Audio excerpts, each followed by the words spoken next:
Hello. Hi guys. Thank you for joining the live stream. Hope the audio is coming fine. Let me know in the comment section. And today we have a very interesting topic to discuss. What's more important, more interesting than the topic itself is the controversy surrounding it, which is that this sociology PhD professor person is now preparing for an MPhil, and he is applying to all major Ivy League universities, major universities all across the world, and which is filled with freedom of speech, which is why he needs to keep his sort of right-leaningness to himself. And therefore, this is his paper, which he has written without any name, and he has sent it to me, and he's going to publish it someday, maybe after he gets that job or when his education is complete in that university, in whichever one he gets into. So for now, it's anonymous, and that's how we are going to study it. I've just read the abstract, and I've not read the rest of it, so which is, as usual, going to be sort of a live reaction to this paper and the things we find out from this paper.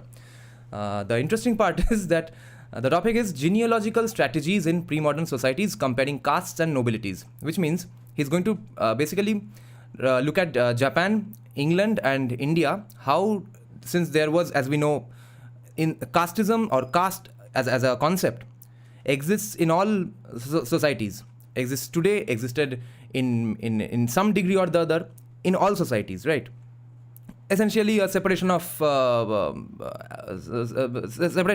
professions. Okay, so what he's going to look at is how which caste was considered high or low across societies and countries across timelines depends on whoever gains the prominence in stature in that society in that particular time frame, or whichever profession gains importance in that particular time frame.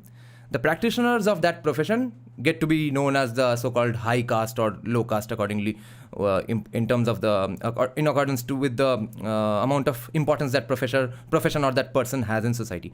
And as we learned from the paper by Hitesh Ranjan Sannal and even Dipankar Gupta a few days back, is that at one point caste was simply up for hire almost. Anyone who became successful in the society randomly conjured up castes, sometimes with the same name. One caste is a high caste here, that same caste is a low caste somewhere else. Or they just distort the name a little. Tili becomes Teli, Teli becomes Tili, etc. So in some places, in some time, in some points of time, Tili is saying we are higher than Teli, fuck Telis. Somewhere Teli is saying we are higher than Telis, fuck the Telis. Somewhere Tili and Teli, there is no even difference. Both are saying that we are of the same caste. And somewhere different caste names are coming up. Okay, absolutely conjured up, absolutely randomly, different jatis are coming up.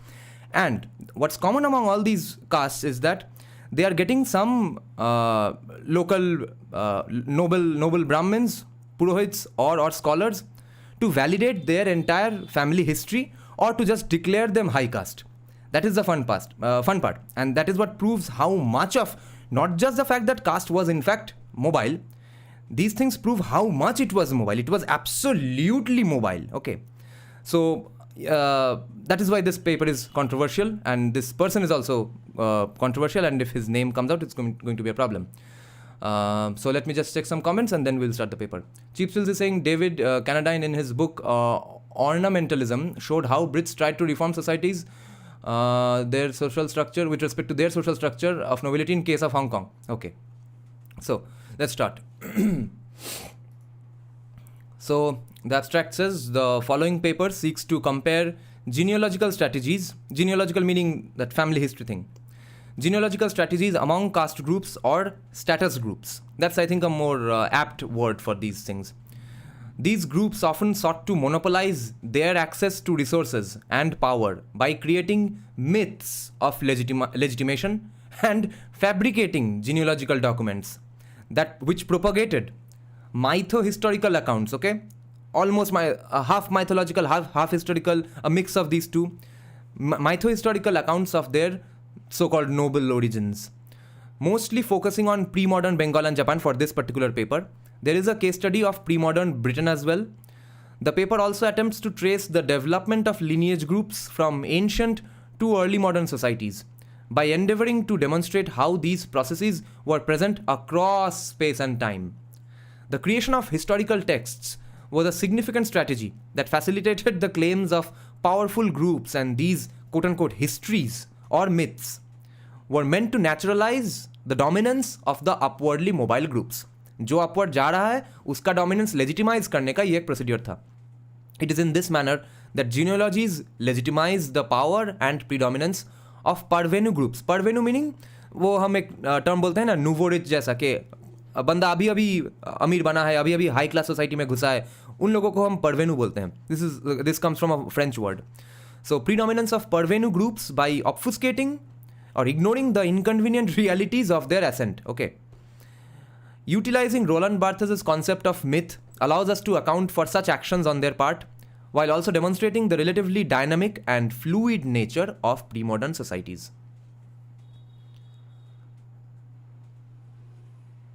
It starts with a quote from George Orwell. He who controls the past controls the future. He who controls the present controls the past. Introduction. Despite sociology's strong emphasis on the institution of family, there has been a gap in studies related to the long-term history of individual families, particular specific families, in spite of its importance in historical research. This is especially remarkable given that the creation of genealogical documents, family history documents or texts, has been a nearly ubiquitous occurrence, spanning from ancient India to Maori tribes to modern-day United States. The modern world's preoccupation with DNA tests, along with the composition of numerous genealogical rolls and ballads in medieval and ancient periods, all imply that humans possess a proclivity for uncovering continuities between their past and the distant past. Like there's the Maurya surname in UP or Bihar, who claim to be descendants of Chandragupta Maurya, but who in fact are not according to historical data. The following paper is, to a certain degree, an attempt to address the concerns expressed by Michael Urban in his seminal article, Genealogy and Sociology, a preliminary set of statements and speculations from 1991. Urban addresses the aforementioned concerns and assets that sociologists have not fully tapped into the potential of historical literature on genealogical documents and texts, resulting in a gap in historical sociology pertaining to these concerns. Therefore, the central aim of this paper is to engage in what Charles Tilly termed as quote-unquote universalizing comparisons, with the goal of generating law-like regularities from the examination of cross-culture phenomena, in order to provide insights into the sociology of genealogy. Now, if anyone is from Bihar here, let me know if there is any consensus in Bihar at least about the lineage of the Maurya surname. Are they really considered to be descendants of the Mauryan dynasty? Although history is not always accurate, right? They may as well be descendants of the Mauryan Empire. Maybe history which was done by Marxists, maybe they prevented these people from confirming those histories. This article aims to exemplify the pivotal role of recording genealogical descent in re-establishing one's pedigree and asserting claims to different types of patrimonies in pre-modern societies. Such practices also apply to caste groups or status groups in South Asia and Japan during the early modern period. The paper also aims to showcase as a component of a larger project that caste groups in medieval and early modern India were not inherently distinct from status groups, typically state nobilities, in complex societies like pre-modern Europe or Japan. It was basically the same thing. This phenomenon can be attributed to the fact that status groups in different societies employed similar tactics to monopolize various privileges through manipulation of hereditary claims. As a result, the samurai in Japan, the gentry in England, and the Brahmins in South Asia exhibited similar underlying motivations for their social actions. This kind of comparison also helps us consider how pre-modern actors in different cultural settings and how these actors in different cultural settings had agency. कि exactly किसका कैसा और कैसे agency था कुछ करने का. Gaining a comprehensive understanding of genealogical descent and its crucial role in the formation and development of caste groups or status groups could potentially offer us a fresh perspective on complex pre-modern societies. The paper will attempt to document the evolution of lineage groups in 3 case studies and investigate the manner in which these processes unfolded in ancient, medieval, and early modern societies across diverse regions. The following sections will primarily delve into pre-modern Bengal and Japan, but will also touch upon British trends to reveal the relative universality of the phenomena being explored. Drawing upon Romila Thappar's thesis, I contend that ancient lineage groups in South Asia, including kinship groups and tribes, served as prototypical precursors to the kind of patrilineal descent groups that eventually developed into clans and castes during the early modern period. Romila Thapar defines them as, quote, a lineage has been defined as a corporate group of unilineal kin with a formalized system of authority. Several unilineal descent groups go to make up a clan, or biradri as they say in Punjab, which traces its origin to an actual or mythical founding ancestor. The basic unit in which such a system is the extended family, which has clearly defined rights on pastoral lands, okay? Biradri again, Pakistan's zamindari system sort of. So, clearly defined rights on pastoral lands, livestock and cultivated land. The jural community takes decisions and is constituted from the dominant authentic lineage segments, okay? The jural community, meaning those who are sort of the jurisdiction here, or whoever has the authority to give a verdict on these things. The jural community takes decisions and is constituted from the dominant authentic lineage segments. Okay, let's see. Maurya being so ancient, their gene would be widespread. Yeah, but did their lineage actually exist? Because I guess Ashoka's son or grandson was killed by the Odia king. No, what was his name? I forgot. But their lineage did not exist too much long. Shudras acted as reserve force. Most pollination happened between Kshatriyas and Shudras. I see. Okay. So Shirin Bhatnagar, in her exposition on ancient groups in different societies, illustrates that in numerous cases, they were assimilated into state structures and occasionally arose from the collapse of state structures as well. Okay. It is possible that the landholding lineage groups were a means of self-preservation that existed outside the control of the state. It's pretty understandable because the Hindu society is kind of very, let's say, autopilot mode mein chalta hai, waisa hai na. Additionally, regions with heightened competition for resources evolved more lineage-based institutions to govern or monopolize resources in ancient civilization. ये तो होगा ही, जब resources का इतना ही कमी है तब सबको तो और भी possessive बन जाना है अपने profession को लेकर, या फिर जो possession में है उसको भी लेकर. Such organizations were quote-unquote dedicated to inequality and dominated in areas with limited state presence. The practice of double cropping and elite dominance over land. Conversely, they could also be situated in regions with thriving agricultural markets where there was a substantial demand for labor and land. Consequently, the fierce competition for resources or power resulted in the emergence of lineage groups and facilitated their preservation. This constituted to be a substantial factor supporting the endurance of such groups both within and beyond the jurisdiction of the state. And it appears that caste groups in medieval and early modern India were operating based on this core principle. Furthermore, Perlin's comparison of pre-colonial state formation in Western India and medieval Europe, Western India तो अभी हम discuss कर ही रहे थे, बिरादरी पाकिस्तान का जमींदारी system. So, furthermore, Perlin's comparison of pre-colonial state formation in Western India and medieval Europe highlights the non-linear nature of the lineage to state pattern, okay? Non-linear nature. कि ऐसा नहीं है कि एकदम एक straight line में आ रहा था ये descent, ये family का. It suggests that corporate groups which controlled land and hereditary resources could have originated within or independently from the state. Quote, the development of systems of obligation was formatively connected with the emerging private interests of ruling groups and their entrepreneurial attitudes to rural colonization. Compare with well-researched medieval Europe. The development of state bureaucracy and private lordly organization were neither mutually exclusive nor confined to two different stages of a process. In this agrarian society, private and state interests developed simultaneously, okay? And in terms of one another. So they were absolutely going on parallelly. This holds great significance as it emphasizes that both nobilities obtaining state power and locally dominant non-state corporate entities had the ability to hereditarily control land and other resources. In this manner, we may be able to identify a common ground emerging between ruling nobilities linked to the state, for example, samurai in Japan or knights in England, and local landowning elites in South Asia, including Brahmins and other non-military caste groups. History, myths and legitimation. Afin is saying Ashoka's father had 100 legal sons and who knows how many illegitimate ones. So it is very much possible for Mauryas to have descended from them, even if Ashoka killed a lot of his brothers to take crown. Okay, so Bindusara had 100 legal sons. Holy shit, I did not know that. None of them were adopted. Actual biological 100 legal sons. Okay, so history, myths and legitimation.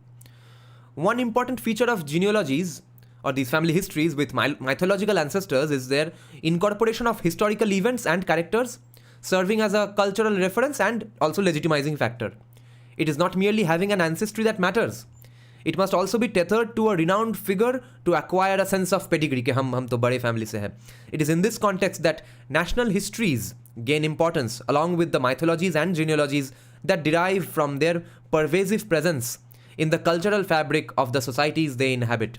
Therefore, the foremost condition for genealogical documents or data is the presence of a historical basis from which they draw their credibility.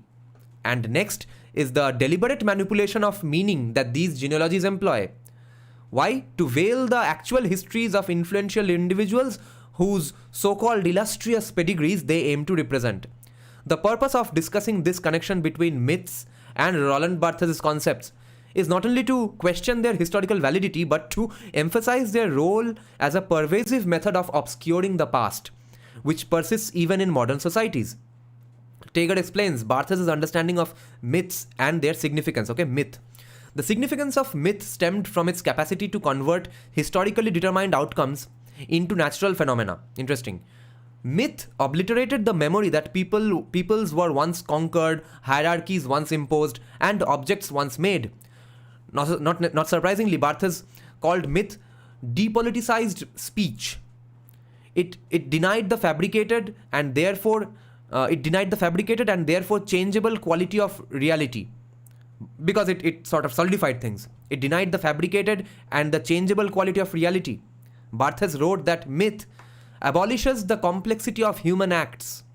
It gives them the simplicity of essences. Saransh. Rahasya. Myth prevented rather than stimulated action. The dominant class purified its history and motives through myth, which also taught subordinate people to obey and to accept, even if only vicariously. They learned to obey and accept the status quo. It's similar to what we were discussing, I think, only yesterday or day before yesterday in our live stream about Rabindranath Tagore's family's surname Tagore, which is in Bengali Thakur.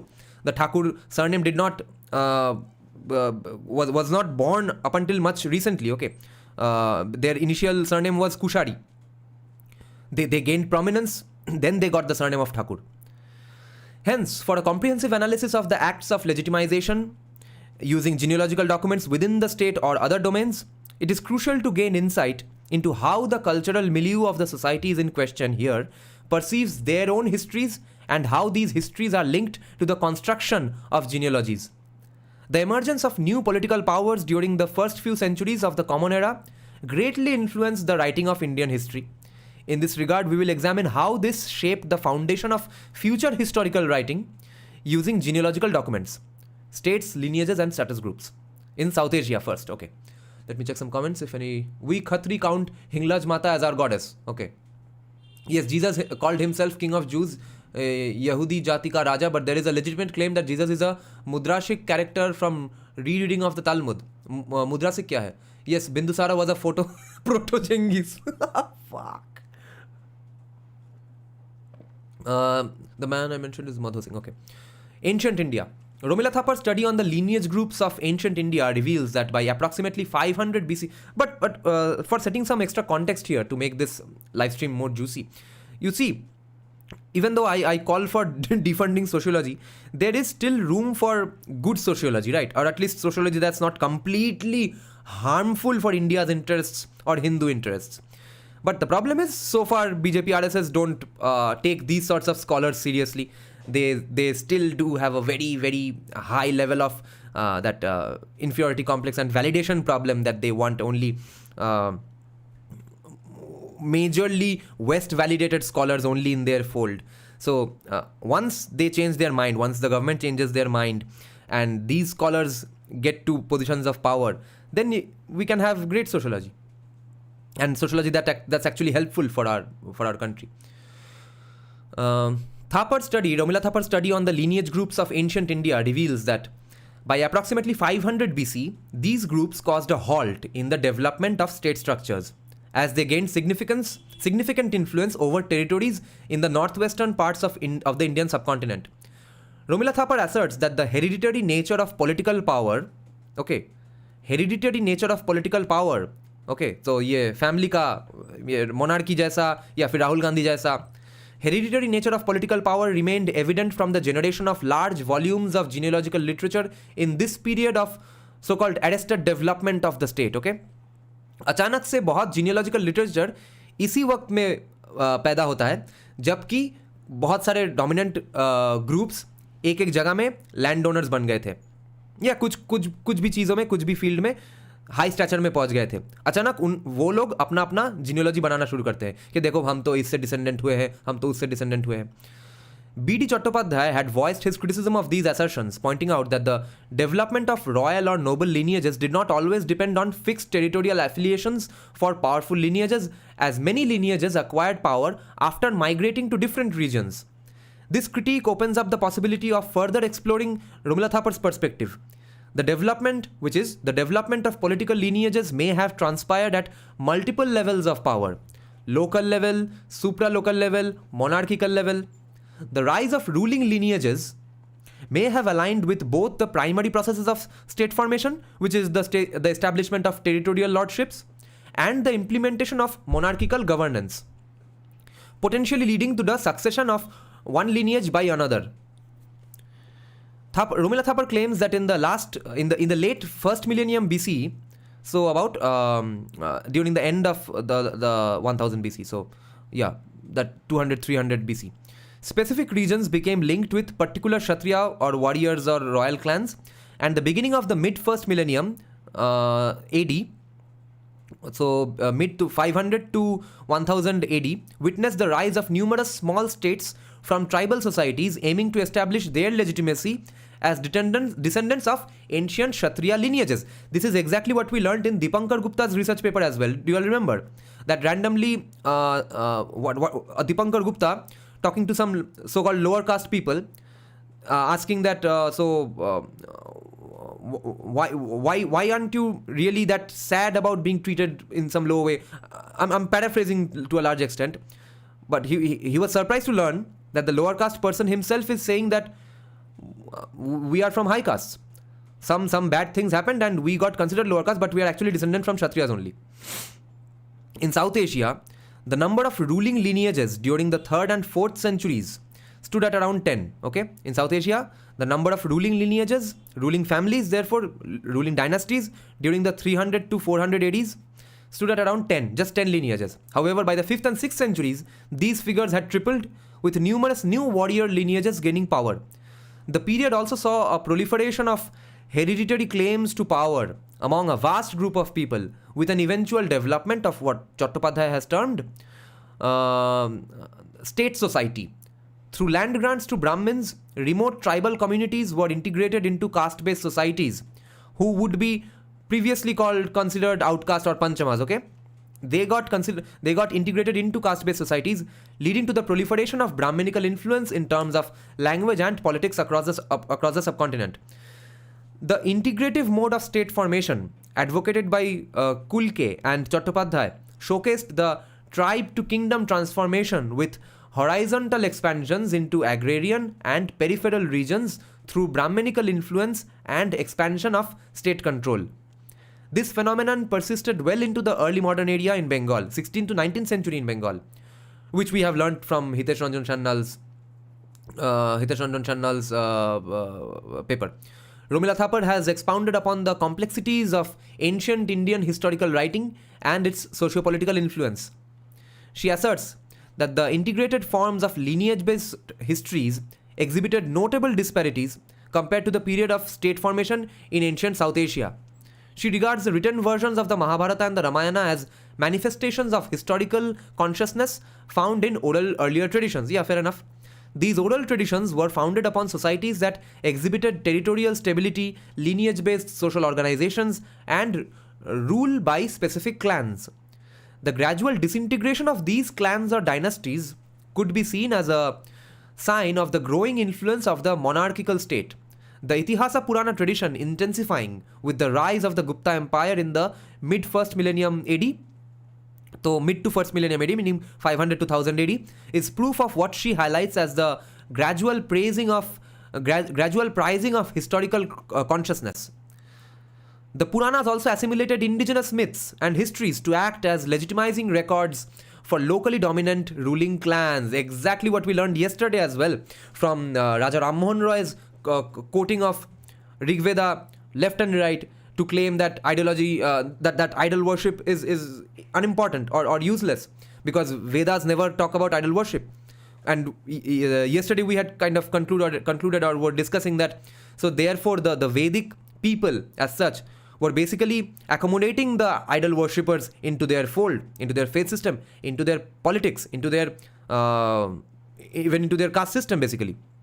And therefore giving a place to those idol worshipping concepts, while at the same time just merely attaching all those idol wala gods to Vedic gods as well. Ye iska roop hai, wo uska roop hai, etc.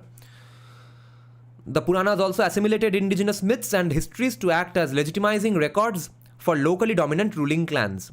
Not only did this Puranic literature incorporate the older epic genealogies, but it also presented a unified perspective of the past and present, which is why there is so much to be proud of in the Hindu civilization. Because they are not colonizing, they are not eliminating, they are not doing genocide, they are just saying, हाँ, चलो हम एक साथ ही रहते हैं. The Vamsanu Charita or the genealogical segments included the genealogies of all ruling dynasties up to the mid to first millennium. These records would likely contain information about the lineages that governed the subcontinent during that era, meticulously linking them to the older historical literature. Because we have learned of so many lineages in the Brahma Purana as well, remember. The systematic explanations and orderly arrangement of genealogies served as legitimizing instruments for future ruling dynasties in this literature. The subsequent Charitas and Vamshavalis frequently continue from where the primary Puranas conclude. वहाँ से जो खत्म हुआ वहीं से ये Charitas and Vamshavalis शुरू हुआ. Upholding the same historical continuity generated by these texts in the past. These lesser Puranas also incorporated local myths and histories to serve as legitimizing records for locally dominant ruling clans. कि सबको जगह दिया जा रहा है. This borrowing from earlier Puranas suggests a sense of continuity and emphasizes legitimacy by establishing a connection between the ruling clans of the connection between the ruling clans of the post-Gupta period, post-7th century AD, and the preceding ruling dynasties. The formation of genealogies indicated historical shifts and frequently functioned as legal charters for newly emerging political entities, particularly during times of so-called intense political competition. Now, early medieval to medieval India. Let me check some comments and have some water. Very dry weather.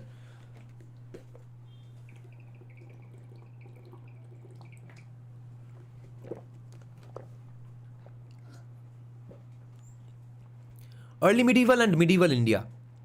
In his analysis of writing in the early medieval period, 600 to 1400 AD CE, Daud Ali has shown the enduring presence of specific text types, particularly those pertaining to political authority.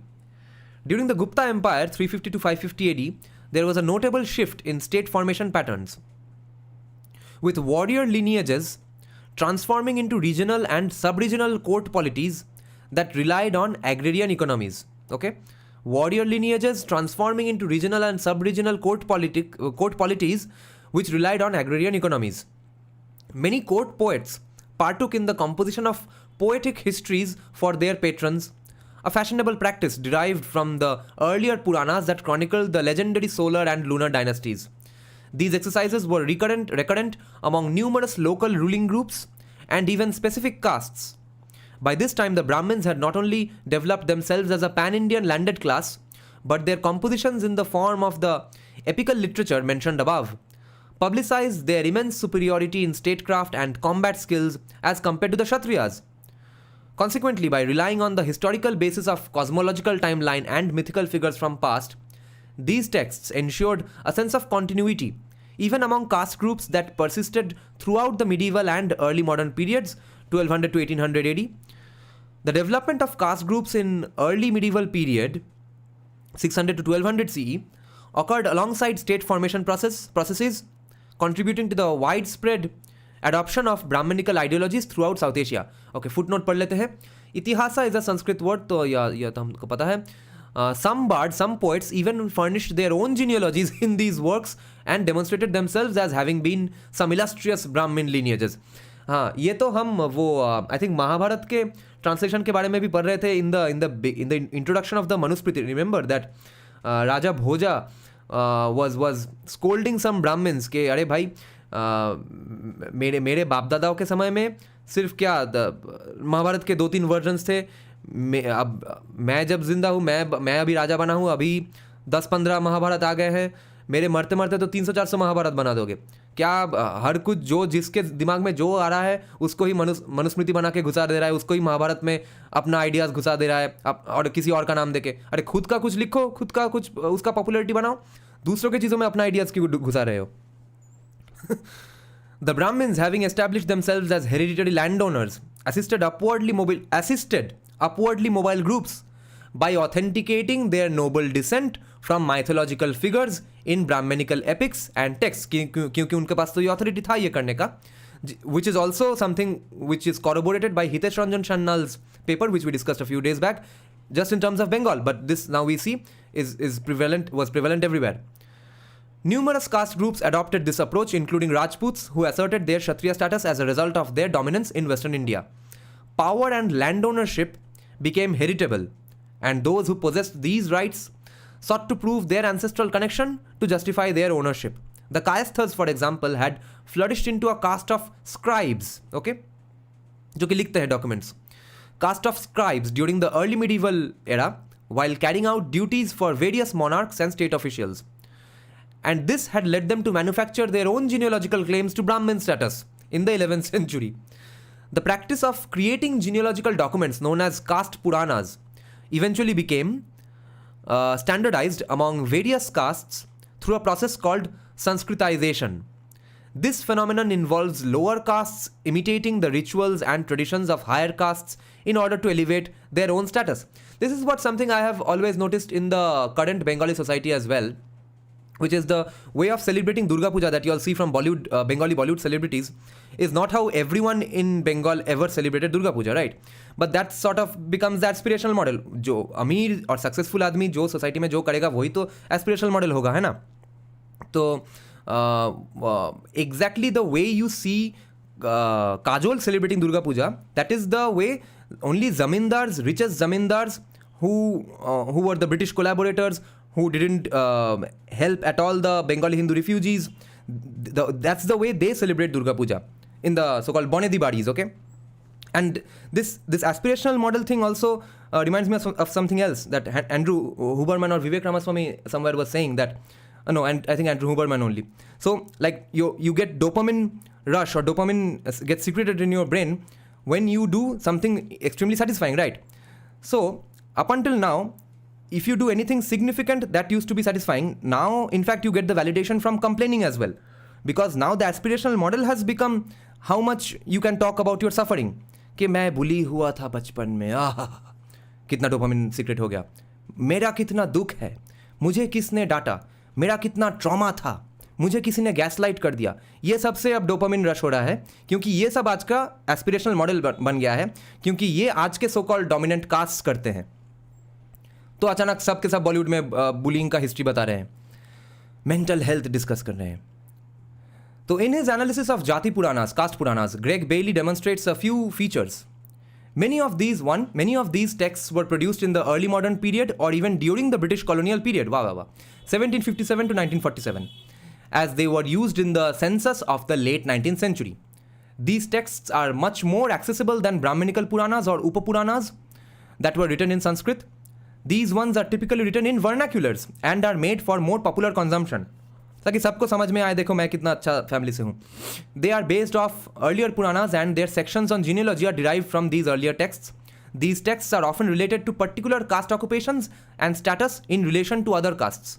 Okay, these texts are often related to particular caste occupations and status in relation to other castes. These texts demonstrate the possibilities of social mobility, while the earlier Puranas demonstrate regional or renal mobility. Okay, renal mobility. So meaning family ka stature ka mobility. The following section will provide a detailed explanation of how genealogy and related texts were employed in medieval and early modern Bengal to establish ownership claims over different types of patrimony by various caste groups. Roshan Ram, Are, thank you. Jai Shri Ram from Kerala to all. Jai Shri Ram to you too. Okay, so medieval and early modern Bengal में क्या हो रहा था देखते हैं. Land grants were bestowed upon Brahmins in the peripheral areas of the empire, particularly during the reign of the Sena dynasty in Bengal, 1136 to 1203 AD CE. So Sena dynasty from Karnataka who came to Bengal or invaded Bengal. Okay, let's read the footnotes. Brahmins created multiple systems of classification to rank the caste groups that had emerged by that time. Kunal Chakraborty has elaborated on the development of the regional Puranas that served as ideological vehicles for the establishment of Brahminical superiority in various parts of the Indian subcontinent. Nonetheless, Veena Das alleges that these texts were deliberately structured like the Puranas in order to showcase their historical authenticity. However, the claims of certain caste groups were often contested by other powerful castes. The outcome was the extensive proliferation of Brahminical culture in Bengal, facilitated by the decentralized nature of Brahminical settlements, so, which further intensified state control over rural society. So these are the facts as we know. But अब समस्या है कि इसको लेकर कौन क्या politics करने चले जाए. तो इसको लेकर कोई पॉलिटिक्स ये कर सकता है कि देखो कास्ट कितना मोबिलिटी था तो रिजर्वेशन काहे करना है.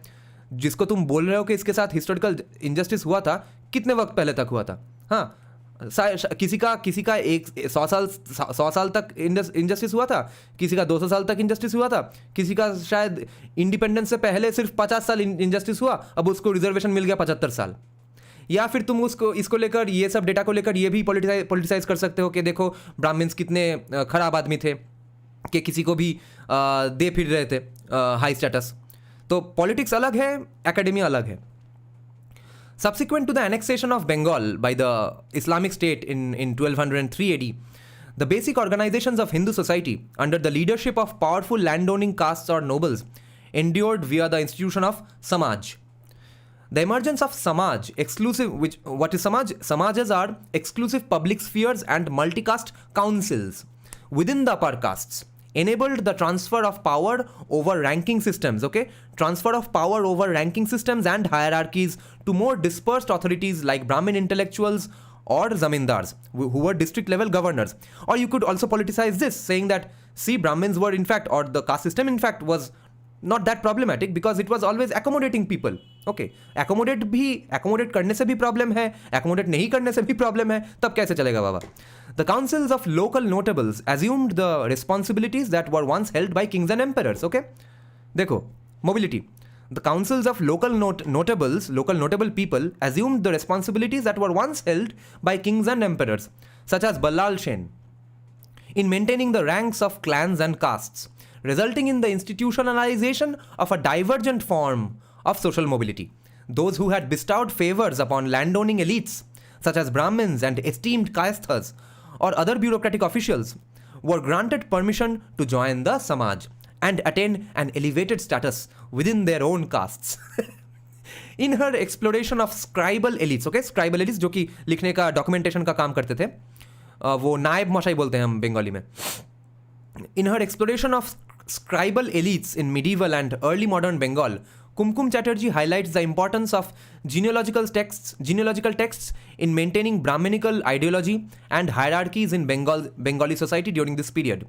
The Mughal Empire also enlisted a significant number of these upper caste individuals to govern locally. The Mughal Empire also enlisted a significant number of these upper caste individuals individuals to govern locally, ensuring their hereditary privileges through the provision of administrative services to the state apparatus.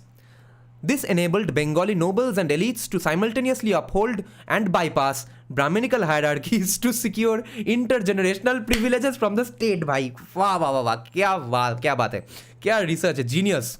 तो देखो, caste system है या नहीं, Hindu civilisation, Hindu rule है या नहीं, उससे problem नहीं है. जो हिंदू सोसाइटी में उच्च कास्ट के वजह से पोजीशन ऑफ पावर में था, वो इस्लामिक रूल आ गया, कास्ट सिस्टम गड्ढे में चला गया, या फिर उस कास्ट को अपर कास्ट सोचना बंद हो गया, ठीक है, क्योंकि वो तो वैसे भी इस्लामिक शरिया लॉ चल रहा है, फिर भी वो पावर वाला पावर में ही रह गया. This is brilliant. तो this is how I guess the surnames of those दार्स, ये दार वो दार, zamindar is not a surname but talukdar, shikdar, these surnames came up because taluk is a small portion of land. वो किसी मुसलमान किंग ने किसी को दे दिया होगा, बोला अब तुम तो हो तालुकदार. तो Hitesh Ranjan Channal, okay, which we discussed. Hitesh Ranjan Channal's research on social mobility in the early modern period illustrated how certain castes were able to improve their societal ranks by building temples or providing patronage to Brahmins and other esteemed individuals during their ascent. ये एक neutral statement है. अब तुम इससे क्या politics करोगे, ये तुम्हारे ऊपर मैं छोड़ता हूँ, क्योंकि कोई बोल सकता है कि देखो ब्राह्मण्स कितने करप्ट थे, या फिर हम बोल सकते हैं देखो भाई ये तो पूरा कास्ट मोबिलिटी है, ओके, एकोमोडेटिंग नेचर है, तब रिजर्वेशन बंद कर देते हैं. But I think my personal opinion would be, therefore these were all proof that there was mobility anyway. Let's just end this corruption and let's not have any official, which is a law anyway, let's not have any birth based, caste based professions anyway, क्योंकि वैसे भी corruption होके जिसको ऊपर बैठना है वो ऊपर बैठ ही जाएगा. Oftentimes, these groups were comprised of pastoralists or peasants who had gained political clout within the state structure or amassed wealth through trade or land ownership. These upwardly mobile groups either ascended in the Brahminical caste hierarchy or splintered from larger castes and formed distinct clans that asserted membership in entirely different castes and made up even new castes. Sanyal had demonstrated the latter process in his exposition on the Sadgop and Tili castes, which we discussed a few days back, which were previously subcategories of the Gop and Teli castes, respectively. During the medieval period, 13th to 16th century AD, multiple caste groups gained power, prestige, and wealth in Bengali society, prompting them to assert their distinct identities in different समाजेस. तो देखो, mobility भी है, ठीक है, और मतलब power में जो रहेगा वो ही है, कॉम्पिटेंस तो वैसे ही काम करता है. तो ये मिडिल मैन का जो करप्शन का जो मिडिल मैन है उसको हम हटा देते हैं. That's all I am claiming personally. Elite caste समाजेस sponsored the production and maintenance of genealogical documents known as kulogies or kula granthas by hereditary genealogists known as kulacharyas or ghataks. These texts often featured poetic language and were closely associated with particular castes, which were believed to have roots in specific regions of Bengal. The Rar region, which is southwestern West Bengal, which is a very Hindutwadi region today. The Rar region towards the western part of the province, and the Varendra region towards east. Okay, I know Hitesh Ranjan Channel also says Varendra is towards the east, but actually, according to Nihar Ranjan Rai, who has written that famous book Bangali Itihash, according to him, Varendra Bhumi at some point was in the north as well. So the names of all places in Bengal actually used to remain same, but which place got that name, that used to go around shifting. Okay, remember that always. So at some point, Varendra Bhumi was in the north. North Bengal was essentially Varendra Bhumi, from where this Pal dynasty started. Okay, Gopal, the first king of the Pal dynasty, he was actually from the north. Then even Gaudiya was not one fixed place in history. Okay, different places got the name of Gaudiya in different times. Similarly, Varendra. The nobilities in each region, comprised of the Brahmins and Kayasthas, were known by their respective regional names. Okay, let's read the footnote. Land grants to Brahmins were usually decentralized compared to those of the monastic communities of Buddhists and Jains. Okay, see, this could be argued that this is better. Land grants to Brahmins were usually decentralized, whereas for Buddhists and Jains it was centralized. These land grants enabled them to establish hereditary privileges for members of their caste. Brahmins and Kayasthas hailing from the western regions were referred to as Radya Brahmins and Radya Kayasthas, while those from the eastern regions were known as Varendra Brahmins and Varendra Kayasthas.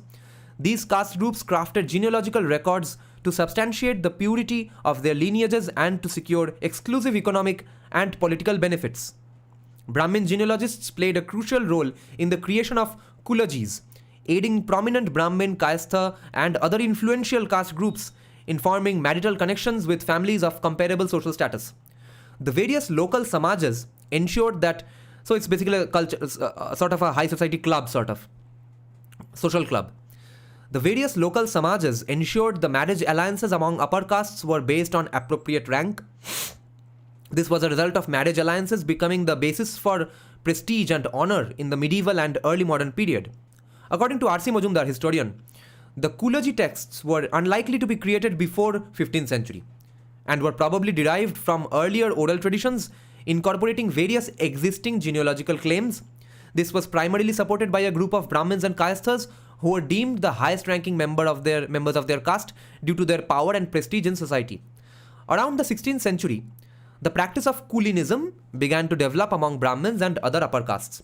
These involved males of marriageable age or older marrying multiple women from different castes in order to obtain dowries and land, ensuring the continuity of their lineages through these marriages. This form of polygyny was extensively practiced by the Kulinas, who essentially traded their high status for dowries before it was eventually outlawed in the 19th century. Such practices were formulated to confer patrimonies through marriage for privileged men and bestowed particular lineages with intergenerational wealth and power. In addition to Brahmins, Kayasthas, and specific Vaidya clans, embraced the custom of polygyny and propagated it across various regions of Bengal. Polygyny provided a mechanism for Brahmins, Kayasthas, and Vaidyas to acquire property or dowries, thereby incentivizing them to preserve their genealogical records that quote-unquote substantiated their claims of Kulina status. Okay? तो उनको ये सब शादी करके dowry मिल रहा है और उस डाउरी से वो अपना कुलीन स्टेटस फाइनेंस करते जा रहे हैं. Additionally, we discovered other prominent castes and lineages that produce their own genealogical records, such as Vaidyas and Kayasthas, asserting their Brahmin or even Kshatriya status. The upwardly mobile Sadgops and Tilis appear to have authored their own genealogical texts during the early modern period, known as Sadgop Kulachara and Tili Panjika respectively. The production of such genealogies and practice of polygyny were strategically adopted by certain Parvenu castes. Okay, the production of such genealogies and practice of polygyny were strategically adopted by certain Parvenu castes. Parvenu meaning जो कि lower था बंदा अभी अभी high society बना है. This may have afforded them the opportunity to enforce their hereditary rights over land that they owned or even titles they may have received from state or even membership to exclusive associations like the Samajas, where their membership had been earned during their rise in the status hierarchy. Footnote says, using examples from different societies including Native American tribes and Bengali Brahmins, Kingsley Davis demonstrated in his essay on caste endogamy how these societies permitted marriages between individuals of lower status. Okay, these societies permitted marriages between individuals of lower status. This was due to their emphasis on patrilineal or patrilocal descent, which resulted in the child inheriting the status of the father or the family where they were raised, usually at the location of the higher status parent. D.C. Shen has listed these texts in his list of quote-unquote ancient Bengali genealogical texts, although arguably these caste groups did not exist before the 17th century, as we have learned from Hitesh Ranjan Sanyal's research. Shumit Guho's exposition on the Baluta system of Western India during the early modern period is especially enlightening given these revelations. Often Baluta or Jajmani or caste systems have been conceptualized as generational systems of services that provide the foundation for the caste structure in India. However, Guha's analysis reveals that the systems were influenced by market logic and the availability of labor for various village services in early modern India. Capitalism भी inevitable है, वरना भी inevitable ही है ultimately. He claimed that the Baluta system had developed in regions with dense populations, advanced commercial economies, and a demand for regular services. It also presented individuals the opportunity to monopolize hereditary offices similar to rent-seeking behavior that would create, quote-unquote, permanent heritable sources of rent. These village offices were called watan or vrutti, both best translated as patrimony, and thus seen as analogous, similar to other property rights in venal office. Thus, there were notions of hereditary transference of patrimonies in the engagement of people for these services, okay? कि अगर किसी से आज हमको rent मिल रहा है तो अब हम 200 साल तक हम इससे रेंट लेते रहेंगे. This would be reminiscent of elites and upwardly mobile castes claiming high status for themselves through inheritance in order to monopolize their access to various material and non-material benefits. तो देखो, जब जैसे कि हम कुछ देर पहले डिस्कस कर रहे थे कि एकेडेमिया एक तरफ है, एकेडमिक रिसर्च एक तरफ है, स्कूल ऑफ थॉट एक तरफ है, थिंकिंग एक तरफ है, और उससे जो स्टेम आउट करता है पॉलिटिक्स वो एक तरफ है. तो देखो ये कहाँ का एक सोशल, बहुत base level, low level politics, corruption, ये सब चल रहा है जो कि हर सोसाइटी में होगा ही. मगर इसमें जो हिंदुइज्म का धब्बा लग जाता है तब इसको काउंटर करने के लिए लोग बोलते हैं कि अब तो हिंदुइज्म को मारो गोली. ये सब चीज़ें जो हम यहाँ पे पढ़ रहे हैं, इसके साथ शिवा ने क्या बोला है, भैरव ने क्या बोला है, मोक्ष का क्या संबंध है, ठीक है. इसलिए रिसर्च और पॉलिटिक्स को हमको कंप्लीटली अलग तरीके से देखना होगा. और इसीलिए हम कॉमिक्स का बात नहीं सुन सकते इस कॉन्टेक्स्ट में, क्योंकि ये लोग तो इसको प्रॉपर्ली काउंटर ही नहीं कर पाए आज तक. Thus, there were notions of hereditary transference of patrimonies in the engagement of people for these services. This would be reminiscent of elites or upwardly mobile castes claiming high status for themselves through inheritance in order to monopolize their access to various material and non-material benefits.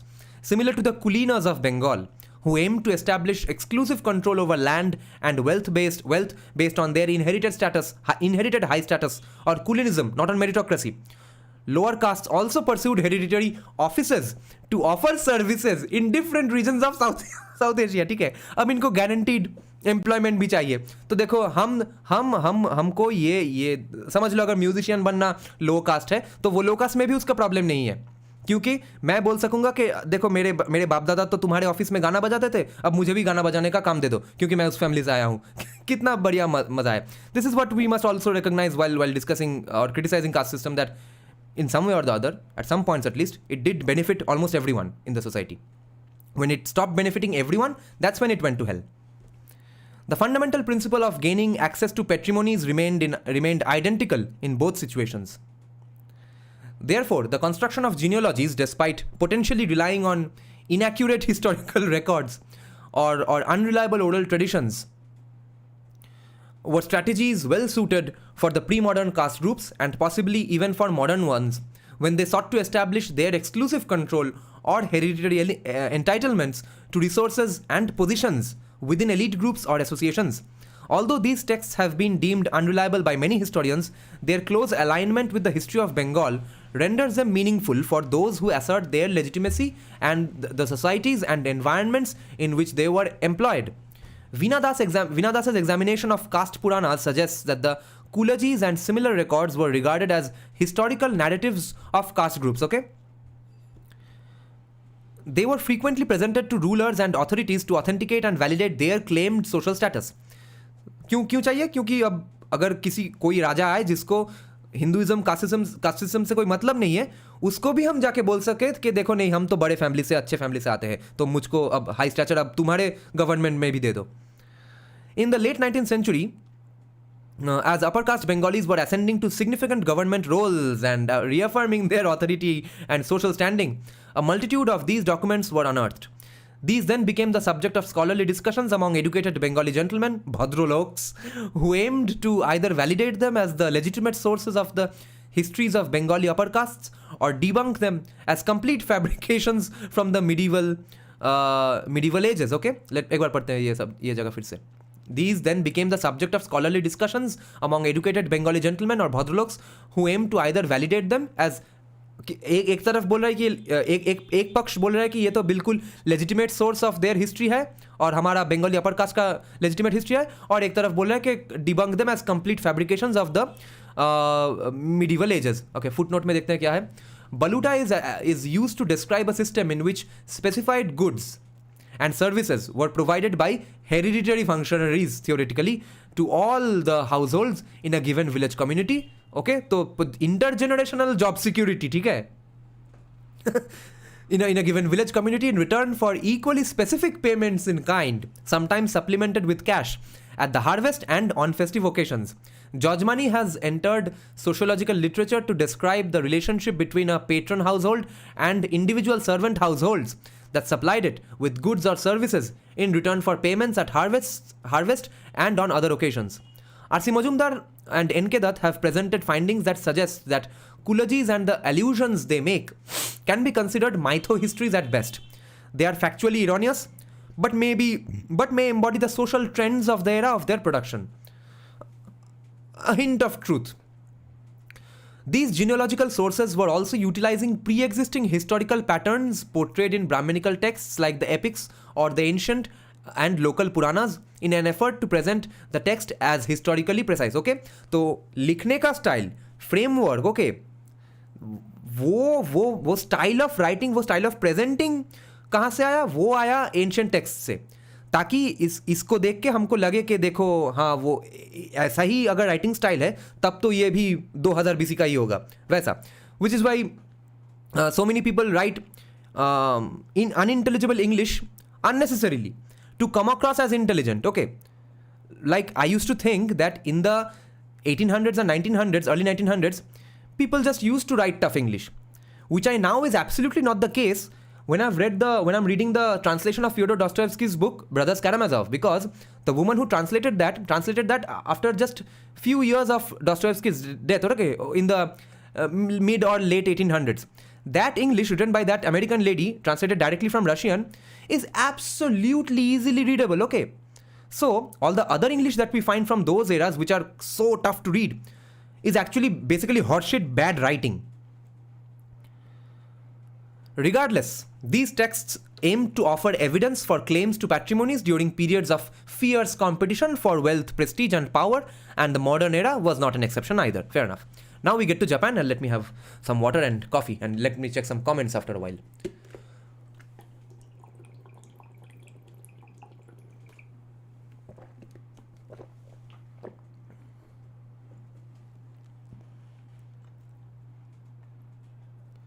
Oh, good discussion going on here. Japan, ancient Japan. The perpetuation of lineage groups across different societies, operating at different levels of power, remained a notable aspect of pre-modern societies, okay? यही हम हर जगह में अब तक India और बंगाल का देख रहे थे, अब देखते हैं कि बाकी जो जगहों में भी सेम ही चीज़ें हो रहा था. Kurumi Sugita provides a Marxist analysis of ancient Japan, delving into the political developments that led to the consolidation of local production units under the Yamato state in the 4th century, so 400 AD, and the subsequent rise of hereditary nobilities across Japan. She perceives this development as one that resulted in a confederation of aristocrats encompassing local hereditary priest chieftains. These local units performed political, juridical, economical, and ideological functions beyond the scope of the state. Uji, a term that loosely translates to clans, were political associations consisting of chiefs and their tributaries that initially developed around the imperial Yamato court. In the 5th century, 500 AD, lesser local chiefs were admitted into these orders and forged alliances with more dominant aristocrats, resulting in the establishment of fictitious genealogical ties with the Uji. Lol. Same chutiapa. The Uji groups underwent a restructuring resembling bureaucratic organizations as a result of the emergence of a more centralized state structure in the 6th century. Gina Barnes has presented an alternative perspective on the origin of Uji or clans, positing that they arose from the fissing of imperial court ranks, or B, rather than from pre-existing territorial lordships, okay? Listen to this once more. Gina Barnes, another scholar, has presented an alternative perspective on the origin of Uji or clans, saying that they arose from the fission of imperial court ranks, not from pre-existing territorial lordships. This process circumvented local territorial hierarchies and played a role in establishing the authority of the state in the late 5th century, 500 AD. Now, classical Japan. An examination of historical literature from the 6th and 7th centuries indicates that the kabane rankings of officers at the imperial court were primarily determined by lineage groups, which began to be ranked based on the prestige and deference kaisho.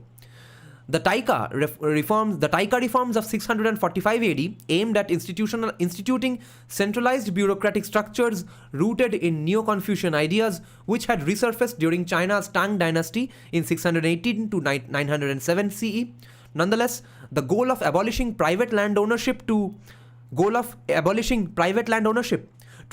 the clan-based system went mostly unfulfilled, resulting in clans maintaining their hereditary dominance over the Japanese imperial court for centuries to follow.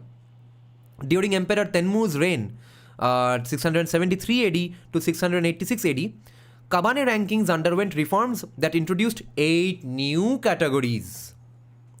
These new ranks were integrated into pre-existing clan structures, with each clan having origin myths based on their relative ranking in relation to the imperial line, okay? Which claimed its own descent from the sun goddess.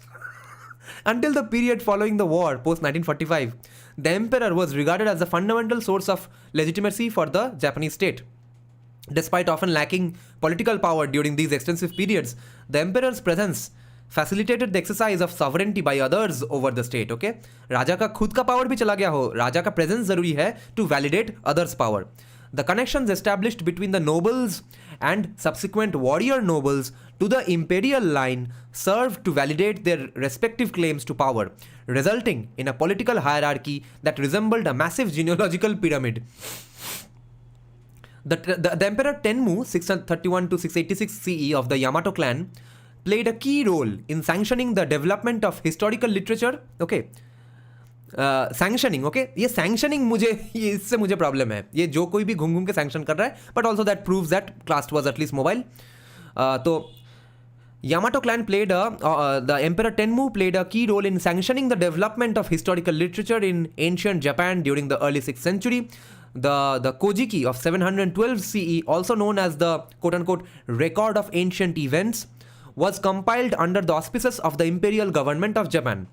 The Nihon Shoki 720 CE and the Kojiki, both commissioned by the imperial court, incorporated significant elements of Chinese literature in their composition.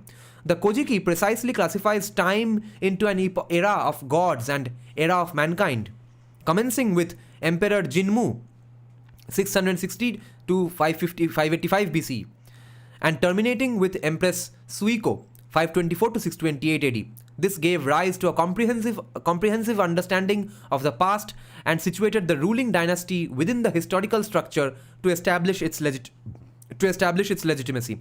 Such actions were crucial to secure the preeminence of the Yamato line in a time when powerful clans vied fiercely with each other for predominance. Such actions were crucial to secure preeminence of the Yamato line. The Kojiki established a framework for succession within the Yamato clan, which was subsequently adopted in other historical texts, including the Nihon Shoki. Furthermore, other clans initiated the assertion of their individually ranked genealogies in order to secure posts and land, secure their land, and this pattern became firmly established during that specific period, okay? Other clans initiated the assertion of their individually ranked genealogies. Myths from other conquered regions and their associated clans were amalgamated into a collection of narratives that solidified the supremacy of the Yamato line over them all. कि तुम सब मान के एक consensus पे आओ कि मैं राजा हूं, मगर मैं राजा होगा तो तुम सबका तुम्हारा जो प्रोफेशंस है या फिर जो प्रॉपर्टीज है वो भी फिक्स रहेगा. एक स्टेबिलिटी दे रहा है ये सिस्टम सबको. The Kojiki and Nihon Shoki compiled these myths, which were employed to validate the authority of dominant clans at the time. Furthermore, the period of compilation of these histories saw a proliferation of noble clans fabricating their own origin myths with the intention of augmenting their perspective statuses and forging closer links to the imperial line. The state regarded these fabricated genealogies as a serious threat, prompting the emperor to declare punishing ordeals for individuals claiming noble status to ascertain the truth of their claims. अच्छा, अब राजा पलटी खा गया. The state regarded these fabricated genealogies as a serious threat now. Nonetheless, there was confusion regarding the genealogical claims of many clans well into the late 8th century, and this led to many attempts by the courts to compile genealogical documents, one of which was the Shinsen Shojiroku, 815 AD, or the translation, it means New Compilation of the Register of Families.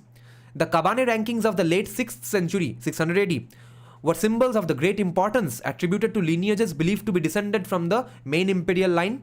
Thus, the descendants of former emperors were bestowed with the most elevated ranks, while those identified as having foreign lineage were designated with lower orders. However, Cornelius Keeley has expressed some doubt about such notions, saying that the Kabane ranks were more indicative of hereditary status rather than status per se. The ranking of the clans may have been determined by their service to the emperors, with their genealogies potentially being manipulated to create ties to the imperial line. Okay, जो लोग सर्व करते थे या फिर close associates थे राजा के, उन लोगों के डिसेंडेंट्स ने ये जीनियोलॉजी बना दिया कि हम तो भाई राजा का ही डिसेंडेंट है. Regardless of the chosen one, the ancient Japanese state, regardless of the chosen course, the ancient Japanese state laid great emphasis on hereditary status and the heritable transfer of power. The emergence of the Fujiwara clan during the Heian period of 794 to 1185 AD was likewise evident in the historical chronicles compiled during that time, such as Aiga Monogatari, the Imakagami, and Okagami. Instead of negating the older imperial histories, these accounts embrace them, while also integrating newer powers, such as the Fujiwara clan, by adapting them to the existing frameworks and offering a model for future reiterations of such actions. Steentrup suggests, another scholar, that these texts, although centered around the court, paved the way for the creation of war tales known as gunki, or the gunki. The gunki served as the foundation for the eventual warrior hegemony that gradually established dominance in Japan from the late 12th century to the mid 19th century. It is evident that Japanese historical literature was mostly lacking in the epic genre. Nevertheless, the inclusion of war tales which focused on heroic acts and valiant characters, particularly warriors, resulted in the ideological dominance of warrior hegemony in popular discourse, something that USA has done for the last 20-30 years in their movies. Okay, let me check some comments once more.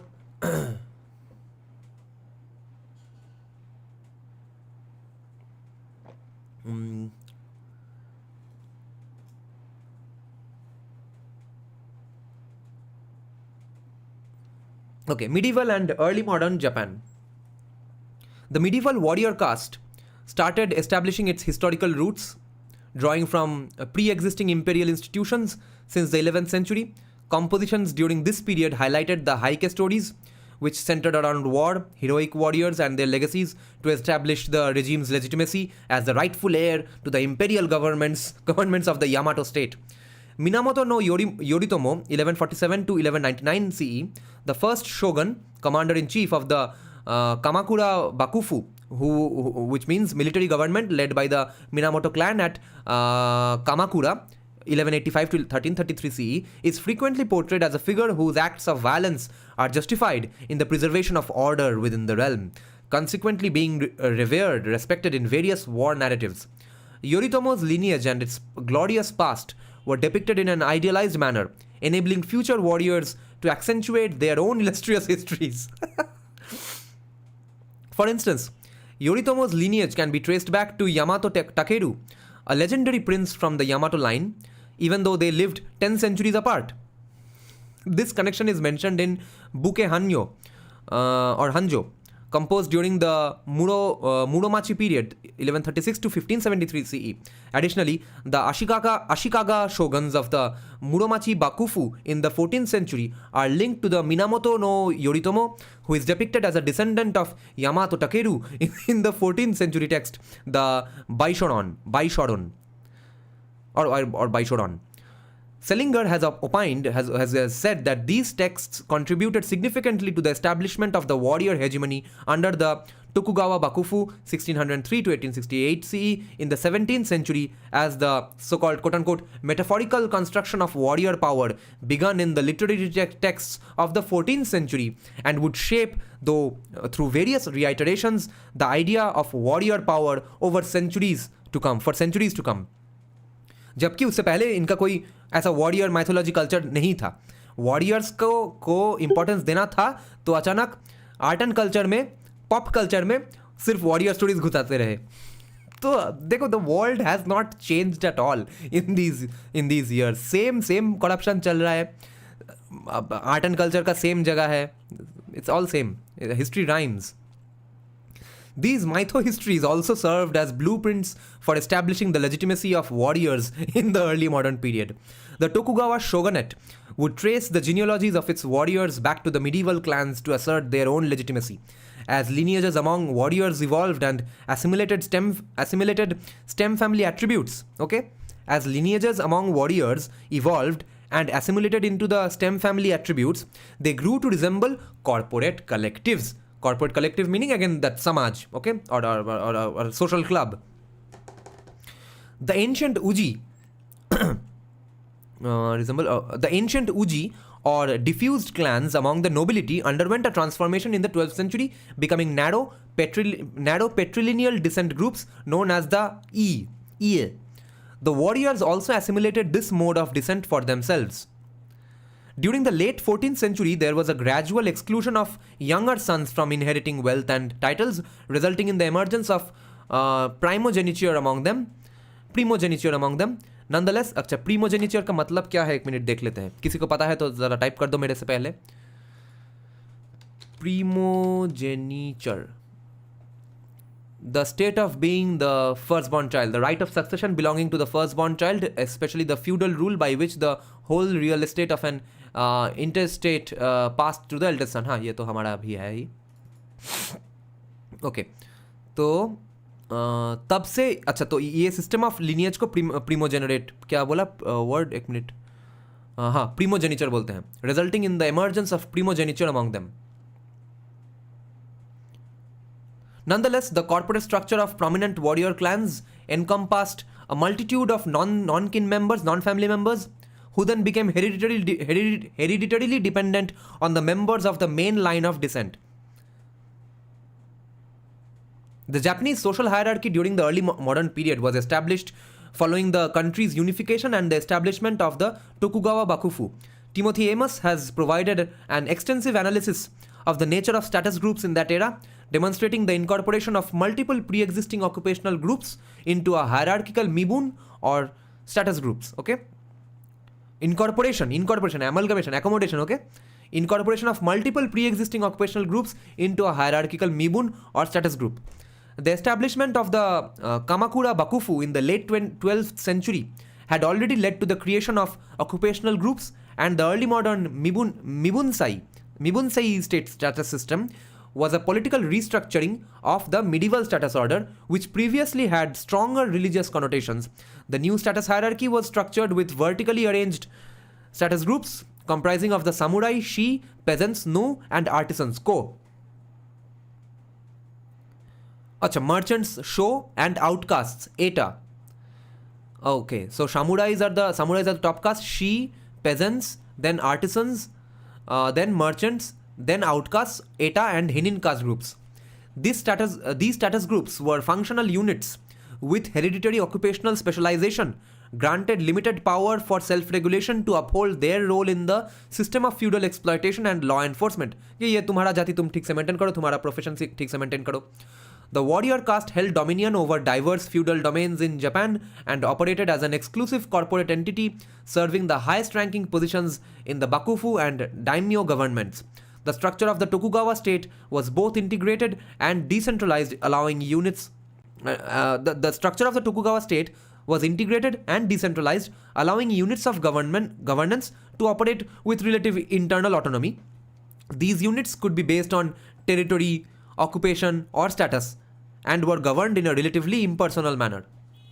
In his analysis, David Spafford reveals how the state utilized and regulated genealogical documents during the early modern period to determine the entitlements and benefits of samurai lords and bureaucrats for the next 2 centuries. guaranteed benefits 200 साल के लिए. how the state utilized and regulated genealogical documents, okay, family history documents during the early modern period to determine the entitlement and benefits of samurai lords and bureaucrats for the next 2 centuries. This highlights the inherently political nature of the genealogical descent groups being created during that era.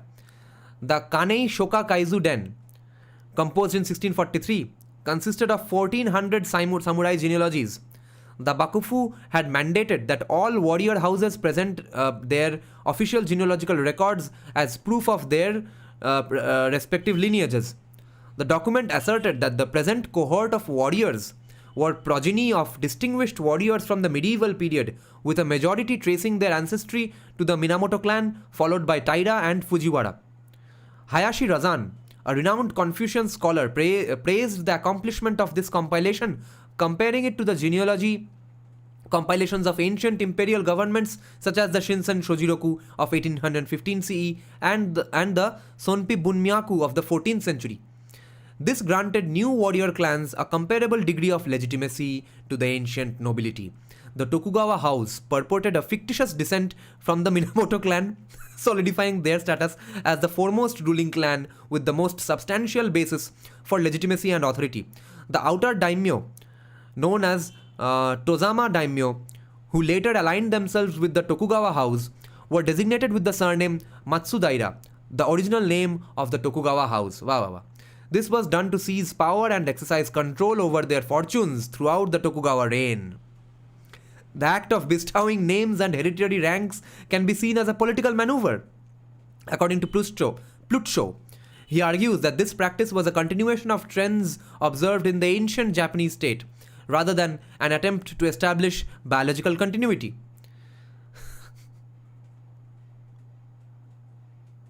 So he's not saying that only this family did this.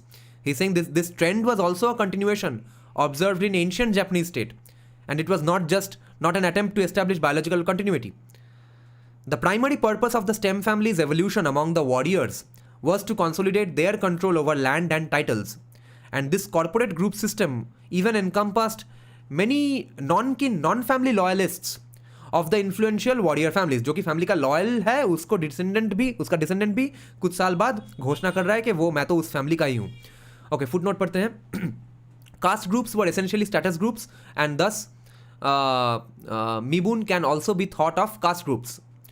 Aiko Ikegami has illustrated this mode of state. Aiko Ikegami has illustrated this mode of state formation whereby daimyo domains could retain the agricultural surplus for their respective domains, but had to attend Edo or Tokyo once every 2 years, or as the shogunate demanded it in a practice termed Sankin Kotai. Okay?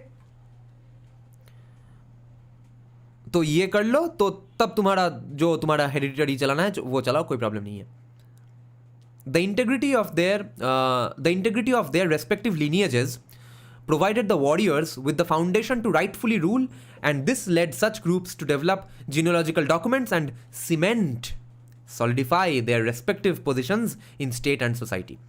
The acquisition of hereditary stipends and ranks during the establishment of the Tokugawa Bakufu led to a further streamlining of the ie, with a clearly defined male heir designated to inherit these valuable patrimonies. And you see, these things so much is going to lead to this is 180 degrees opposite of a meritocracy, and therefore it could be argued that in some contexts, or maybe in some locations, in some countries, some portions of some countries, at some points of time, this could benefit society, because some people might be good at their job simply because their family is known to be good at that profession. But in other cases, they will get that job, guaranteed job है SBI की तरह, कभी भी जिंदगी में नौकरी नहीं जाएगा क्योंकि उसका हेरिडिटरी है. तो फिर if that person sucks at that job, you can't do anything about it. You are stuck with that person's service. So meritocracy is better than all of this. Designated to inherit these valuable patrimonies with a clearly defined male heir. Okay. In fact, the samurai frequently embraced heirs from extended or affinal families in cases where their lines of succession could not naturally continue. The samurai houses were primarily corporate entities entered on land ownership during the late medieval period, 16th century, and this necessitated the adoption of non-lineal kin and non-kin, non-family and non-lineal family for its perpetuation. The 7th century witnessed the widespread adoption of the EA, which firmly embedded the notion of hereditary occupational groups among people from various social classes, even individuals who were marginalized and impoverished and who had been given permission to control certain begging areas as a means of maintaining law and order. Begging ka mafia bhi tab tha. Were obligated to transfer these rights to a sole successor, thus incorporating the practice of stem families. Okay, one main family. The early modern period witnessed the adoption of stem families and the recording of genealogical descent among samurai, commoners, and outcasts as a means of securing spiritual, symbolic, and material assets. The implementation of censuses in early modern Japan, Shumon Aratame Cho, in order to monitor the spread of Christianity, resulted in the further entrenchment of family systems among individuals of non-samurai rank. These practices made way for the imposition of an idyllic bureaucratic family structure across the majority of the Japanese populace during the early modern period. Despite the fact that many genealogical claims were manufactured in the interest of the ruling elites during the early modern period, the claims made by individuals from various status groups in such documents had far-reaching consequences for the political, social, and economic disposition of Japanese society. Timothy Amos has delved into the process in which Danzemon, the leader of the Edo outcast order, produced spurious genealogical documents. His aim was to solidify his claim as the leader of all outcasts in the eight districts surrounding Edo, meaning Tokyo. Kuruma Zenshichi, the Hinin caste leader, another outcast, had questioned the legitimacy of Danzemon Chikamura's control over the labor management of his consistence. Again, see, this is also the same as India. यहाँ पे एक outcast एक दूसरे outcast के साथ बवाल कर रहा है. Nevertheless, to suppress all doubts concerning his authority and falsely assert that his hereditary lordship over the Hinin was always authentic, as opposed to that of other Hinin leaders, the Danzemon fabricated fictitious genealogical documents to support his claim. The documents sought to quote-unquote validate Chikamuru's ancestral ties to the Bakufu. It demonstrated his family's service under Minamoto no Yoritomo and Tokugawa Ieyasu in the 13th and 17th centuries respectively. These leaders had apparently authorized Danzemon to oversee the outcasts of the Edo order. एक randomly एक data एक scripture आके दिखा दिया कि देखो बहुत 100-200 साल पहले, बहुत हजारों साल पहले उस फैमिली ने, राजा ने मुझको बोल दिया था कि मैं ही हमेशा यहाँ का राजा रहूंगा.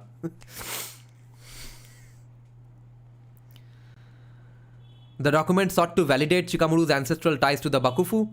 It demonstrated the family's service under Minamoto no Yoritomo and Tokugawa Ieyasu in the 13th and 17th centuries respectively. These leaders had apparently authorized Danzemon to oversee the outcasts of the Edo order. Chikamura was simply claiming his inherited right to manage the labor of these outcasts. In the face of future challenges, the descendants of the Chikamura made similar claims to assert their hereditary rights over the authority of all outcasts in the Edo order. The leaders of the outcasts enjoyed substantial financial profits as a result of monopolizing the labor of various outcast groups. Therefore, even the lowest levels of society utilized genealogical tactics to establish their hereditary entitlements to economic and non-economic benefits and responsibilities, or yaku. This is also in a way analogous to what we see today, that even in lower castes, the lower caste politician is the most successful and also corrupt.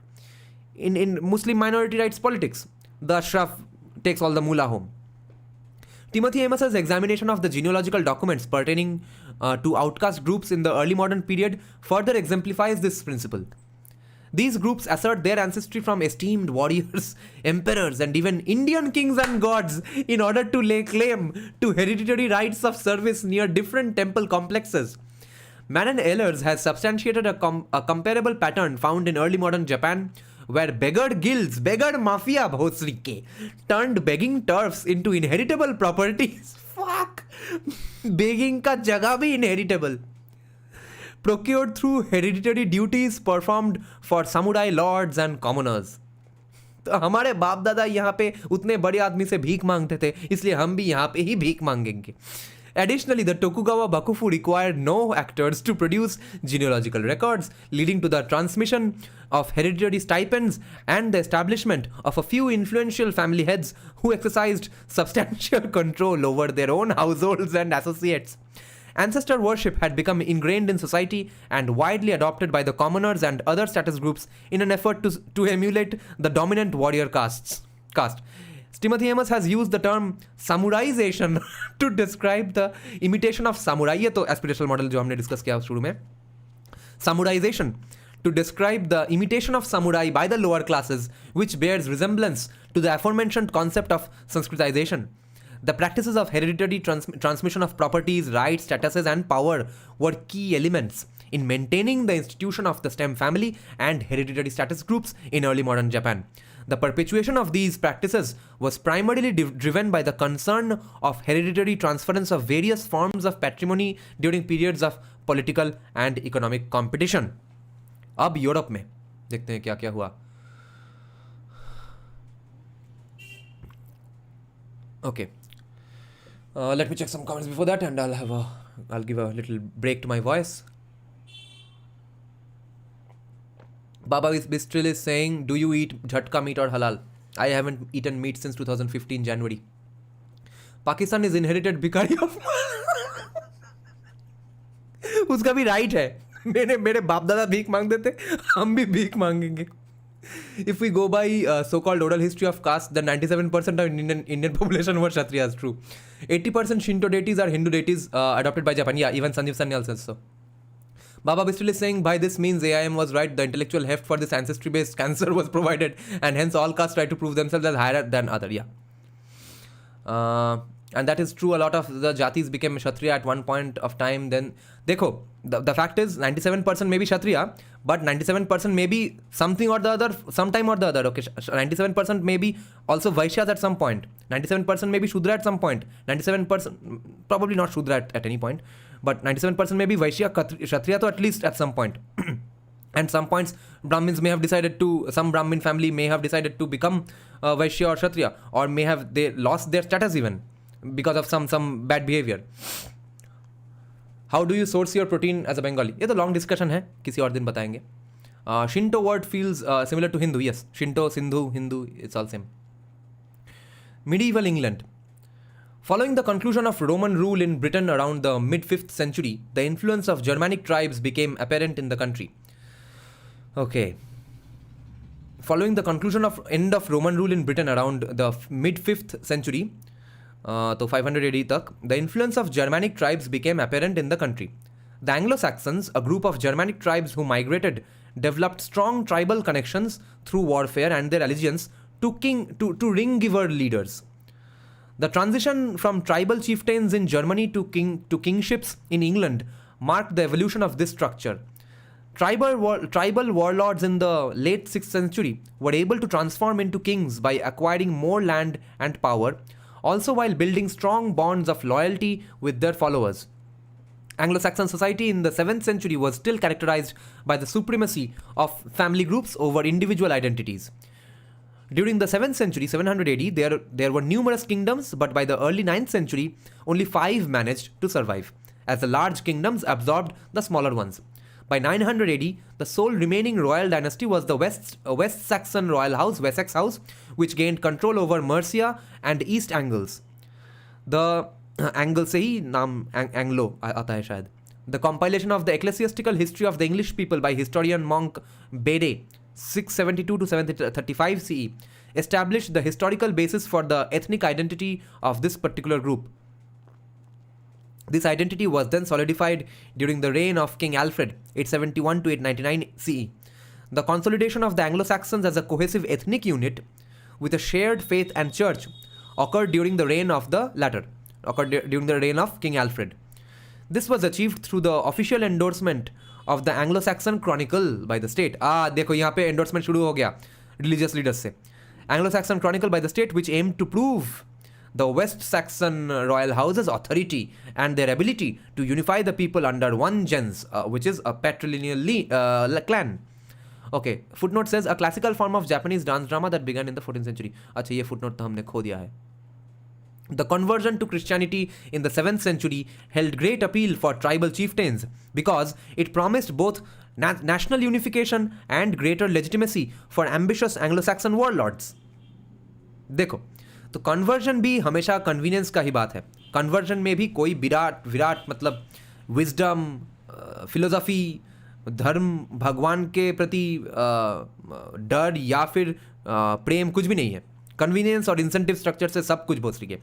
Nevertheless, the Anglo-Saxons did not completely abandon their pre-Christian identity, as it may have held political importance, especially during the 9th century Scandinavian invasions, जो कि हम बार बार देखते हैं Vikings topic पे series से.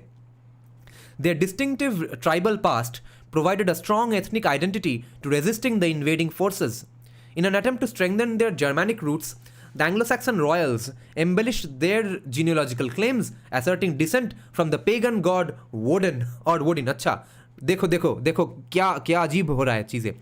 Anglo-Saxon Royals अचानक claim कर रहे हैं कि हम ओडिन के डिसेंडेंट है, जो कि नॉर्डिक गॉड है. The royal families of Kent, Wessex, East Anglia, Mercia, Bernicia, Dera, and Lindsey were all traced their lineage back to this deity, giving them a pre-Christian historical background to support their claims of royalty, as was the case prior to the conversion of the local population. अब जब conversion हो जाएगा तब बोलेगा कि हम तो Jesus से आए हैं सीधे, जो कि जन्मा था मिडिल ईस्ट में. The oral myths and genealogies that granted legitimacy to tribal chiefs in pre-Christian German society were assimilated into the ecclesiastical, meaning religious records of Anglo-Saxon kings after the 7th century.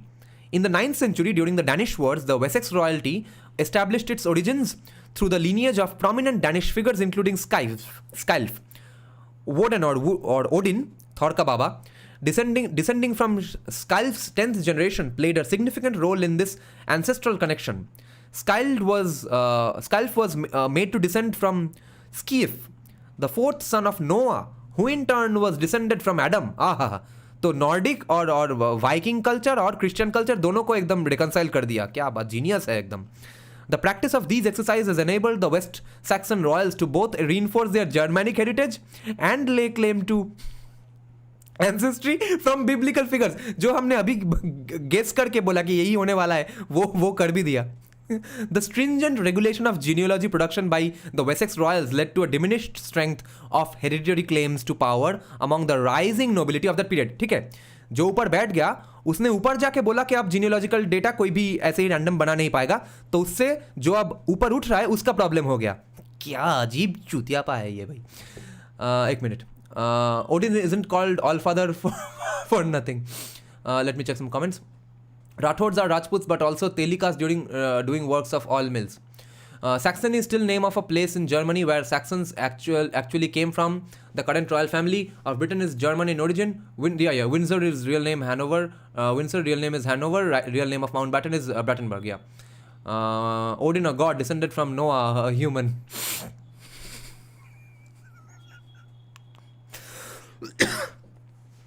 The stringent regulation of genealogy production by the Wessex royals led to a diminished strength of hereditary claims to power among the rising nobility of that period. To consolidate their rule, the royal family utilized their Viking ancestry as a means of establishing legitimacy, exploiting the existing power dynamics that favored them. Yet, these very figures were later transformed into primitive and uncivilized beings, only to be civilized through the introduction of Christianity. क्या fuck देखो क्या हो गया. जिन लोगों ने Viking ancestry claim करके बहुत तीर मार दिया, उन लोगों को बाद में बोला गया तुम तो भाई वाइकिंग हो इसलिए अनसिविलाइज्ड हो, अब सिविलाइज्ड बनो क्रिश्चियनिटी को लेके. तो इट ऑल बैकफायर्ड. तो as we say, karma gets everyone. No one will ever get away from anything. No, everyone will have to pay some consequences.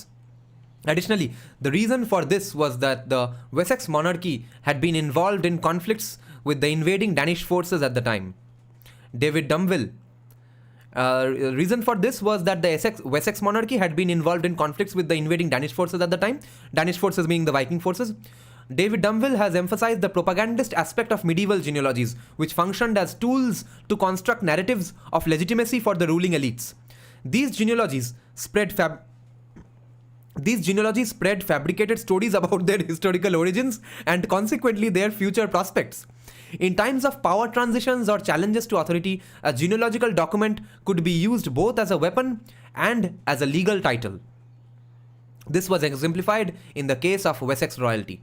तो समझ लो कि अगर ऐसा ही समाज आज भी चलता तो नरेंद्र मोदी उठ के बोलता कि मैं भी गांधी हूँ, मेरा सरनेम भी गांधी है. Which is what the Gandhi family basically did. Of course, although they had an excuse that since he was that Gandhi surname wala admi was adopted by Mahatma Gandhi actually legally. The beginning of the second millennium saw the emergence of vertical patrilineage in European states. Vertical patrilineage.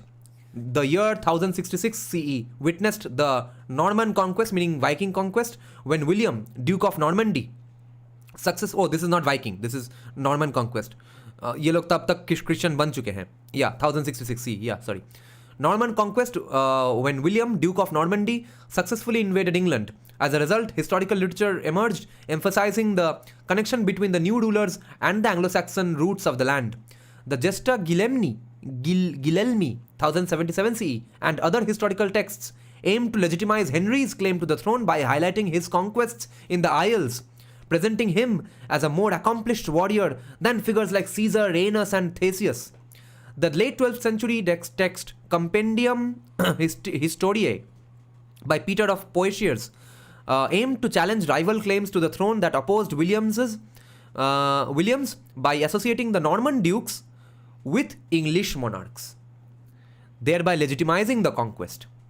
In the 13th century, the inclusion of women in the royal genealogy served as a strategy to strengthen the Norman house's claim to the throne. By marrying into the Anglo-Saxons, Henry I solidified his connection and asserted his legitimacy. History writing during the Plantagenet period, 1154 to 1485 CE, encompassed various genres that explored common themes such as dynastic conflicts among the monarchy and nobility, as well as expressions of nationalism.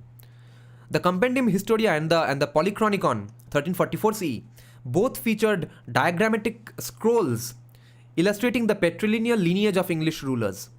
Genealogical documents were commonly employed by the nobility in the 14th and 15th centuries to establish connections between their ancestors and the royal lineage.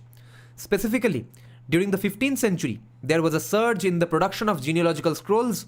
Okay, अचानक से सब कोई genealogy बना रहा है. Notably, the houses of Lancaster and York created several scrolls that they later used to support their claims to the throne. Aristocrats and gentry classes later embraced these models to showcase their own and ancient ancestral lineages and legitimacy. Georges Duby had demonstrated how the nobility's cultural practices,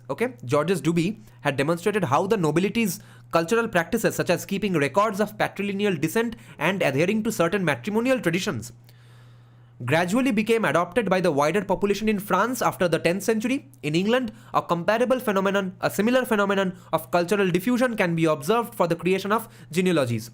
This bears resemblance to the processes of Sanskritization, Samurization mentioned above, where the lower social strata imitated the behaviors and customs of the nobility. ये aspirational model तो हमेशा होगा ही. Early modern England में क्या क्या होता है अब देखते हैं.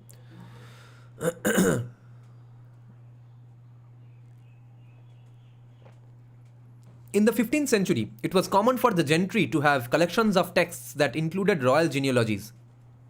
These genealogies later influenced the gentry's own compositions of family histories. Gentry meaning common people, right? These genealogies later influenced the gentry's own compositions of family histories. एक मिनट मैं कंफर्म कर लेता हूँ gentry meaning क्या है. I think common people को gentry बोलते हैं, masses को gentry बोलते हैं. People of good social position, अच्छा पूरा opposite, मैं पूरा गलत बोल रहा था. People of good social position, specifically the class of people next below the nobility in position at birth. So let's say either Kshatriyas or Vaishyas are gentry, just nobility के below. Okay. So in the 15th century, it was common for the gentry to have collections of texts that included royal genealogies. अच्छा, तो अब gentry बोलने लगा कि वो royal genealogy का है. These genealogies later influenced the gentry's own compositions of family histories to emphasize their prestigious lineage or establish their ownership of properties and manorial lands.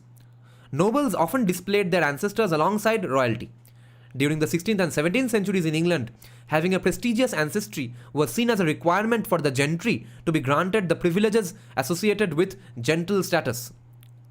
जिससे कि gentleman word आता है, gentle. These gentry themselves produced documents that were rubber stamped by heralds for a fee. The creation of genealogies on brass or glass was commonly seen among certain families, particularly when their succession lines were interrupted as a result of feuds or genetic reasons. कोई मर गया है, family नहीं बढ़ा पाया. This practice originated in the period or या फिर adopt करना पड़ा किसी को. This practice originated in the period following the 1370s after the plagues, when numerous new individuals gained positions of power and privilege. बड़ा एक शॉक लगा economic system को, तो नए लोग ऊपर आ गए. The distribution of monastic lands in the mid 16th century gave rise to more avenues for upward mobility, causing many upwardly mobile families to fabricate their own genealogical narratives. The halt of the heralds' visitation in the late 17th century resulted. Herald कौन है जो कि फी से किसी को भी validate करते फिर रहा है, ठीक है. The halt of the heralds' visitation in the late 17th century resulted in a proliferation of genealogical directories targeting the landed classes in the early 18th century. Jetot has argued that the obsession with genealogy among the gentry classes during this period was a result not of the debasement of a culture of historical curiosity, but rather it was the modernization of such a drive. The pocket peerages or baronetages were tools for expanding knowledge and modernizing society.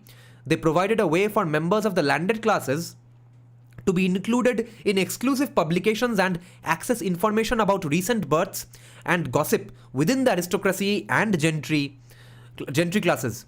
Initially, the intention behind the documents was to convey a sense of stability, okay? Initially, the intention behind the documents was to convey a sense of stability and historical continuity. However, over time, they ended up sparking conflicts between families and serving as material for satires mocking the nouveau riche, जो कि पढ़वेनु बोल रहे थे कुछ देर पहले हम. नया ऊपर आया है societal classes में. Thus, we can conclude that the tradition of producing genealogical records in England endured throughout the lengthy medieval era and even extended into the early modern period. The ruling or privileged classes during those times had interests that led to the creation of these documents. Okay? The ruling or privileged classes during those times had interests that led to the creation of these documents, which may not have been a continuation of the practices of ancient times. In this sense, there is a continuation of the practice. Genealogical myths were shaped by the needs of the time and not necessarily due to the requirements of tradition. Conclusion. तो ये सब कर रहे हैं ये लोग tradition का माँ का भोसरा बना के, और फिर इसको फॉलो कर रहे हैं ट्रैड्स लोग जो कि सोच रहे हैं कि ये एक्चुअल ट्रेडिशन है. Conclusion. To quote Roland Barthes on myths, there is no fixity in mythical concepts. They can come into being, alter, disintegrate, disappear completely. And it is precisely because they are historical that history can be very easily suppress. History can very easily suppress them. Okay, it is precisely because they are historical. These myths are kind of historical, at least. They have some ounce of history in them. They have some ounce of truth in them. Therefore, history can very easily suppress them. The previous sections have provided a comprehensive overview of the formation and characteristics of lineage groups. The growth of agrarian economies gave rise to formation and characteristics of lineage groups. The growth of agrarian economies gave rise to these corporate groups, which may have managed to persist even when those structures crumbled or were not yet established. क्योंकि structure तो आ रहा है जा रहा है, जो power में ऊपर में बैठा है वो बैठने का plan करके बैठा है. A necessity to monopolize both land and power, which were the most significant privileges in pre-modern societies. Land or political power created the need for these corporate groups to exist. The underlying logic that led to their growth and preservation remained unchanged. Okay, the underlying logic that led to their growth and preservation remained unchanged until the early modern periods of these societies, where tribal organizations established state-like structures with complex hierarchies.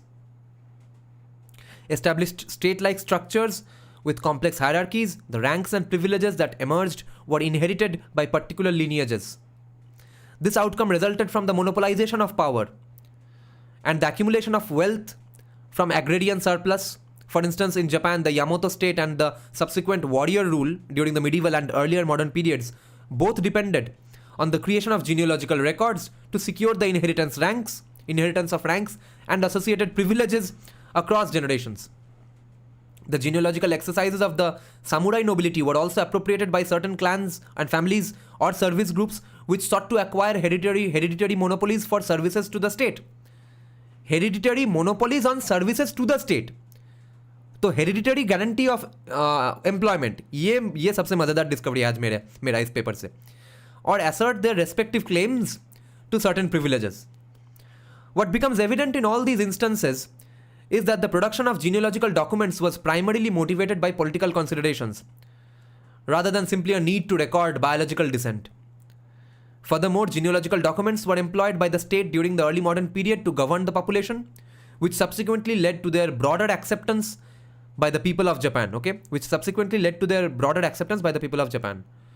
Okay, footnote कह रहा है कि Broadway has contended, another scholar, that a century after the conclusion of the visitations by heralds, the gentry had developed enough confidence in their confidence in their identity to make for more biographical local histories about themselves rather than drawing legitimacy from the medieval authority, from the medieval nobility.